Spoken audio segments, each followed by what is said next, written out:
Change becomes possible only when circumstances, motivation, and community participation come together. In Banda district of Uttar Pradesh, this powerful blend is sparking a silent revolution. Heavily reliant on agriculture, Banda's economy has suffered due to traditional farming practices and excessive use of chemical inputs. With no sustainable irrigation, farming is limited to one season, leaving people with no choice but to migrate in search of work.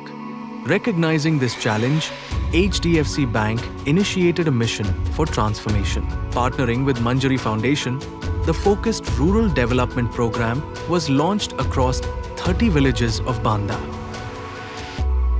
Each village began by forming a village development committee and farmer interest groups.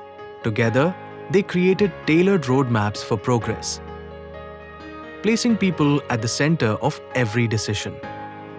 The focus began with water security. New farm ponds constructed and existing community ponds were desilted, creating lasting sources of irrigation.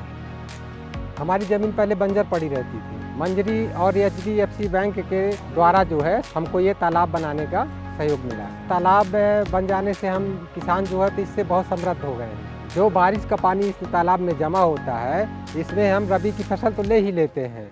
इसके बाद गर्मी में हम जायद की फसल ले लेते हैं। तो जो पानी का संकट था यहाँ पे बुंदेलखंड में बहुत दूर हुआ है। अब किसान तालाब अपने आप पूछ के बना रहे हैं, तो पानी की सिंचाई की भी फसल उत्पादन भी बढ़ा है और नीचे ग्राउंड वाटर भी बढ़ा है। Demo plots helped farmers see what was possible. Chemical-free farming was promoted through multi-layer vermibits, solar traps, sticky traps, and natural applications from cow dung. खेतों में हमारे पहले बहुत ज़्यादा यूरिया DAP का प्रयोग होता था। सभी महिलाओं और पुरुषों को सर बीमारियां घेरती थी।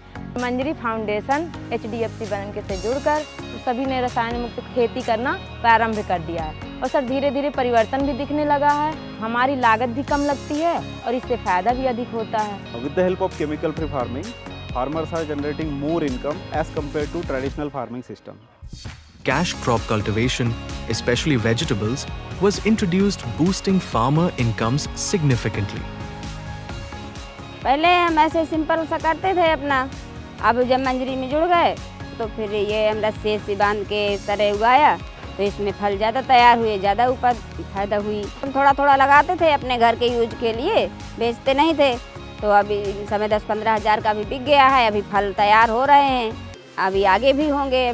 Irrigation systems were modernized with community solar water pumps and sprinklers, helping farmers understand the power of water planning. पहले पानी लगाते थे, उसमें पानी ज़्यादा लगता था और समय भी ज़्यादा लगता था। HDFC बैंक के और मंजरी फाउंडेशन के द्वारा ये फुहारा सेट मिला है, तो इसमें 70% पानी की बचत होती है, समय भी कम लगता है। A farmer tool bank was set up to reduce drudgery in farming. At the same time, agri-input shops encouraged rural youth to take up self-employment in agriculture. BSc agriculture करने के बाद मैं जो है बेरोजगार बैठा था। मैंने गोल्डन किसान सेवा केंद्र खोला है, जो रसायन मुक्त खेती को बढ़ावा देने के लिए जो काम कर रही है, उस पर मैं किसानों तक सारी सुविधाएं मुहैया करवा रहा हूं और इससे मैं अच्छी कमाई कर रहा हूं। तो जो CHC देने का हमारा मुख्य उद्देश्य था और कैसे हम फार्मर्स का जो कॉस्ट ऑफ कल्टीवेशंस है वो कैसे हम डिक्रीज कर सकते हैं। Through initiatives like solar street lights, green shed net, community wall painting and skills training, the entire village community became part of this change. This journey of 30 villages is more than just development. It is the dawn of prosperity. In upcoming days, this region will be defined not by its challenges, but by the shades of its transformation, Parivartan.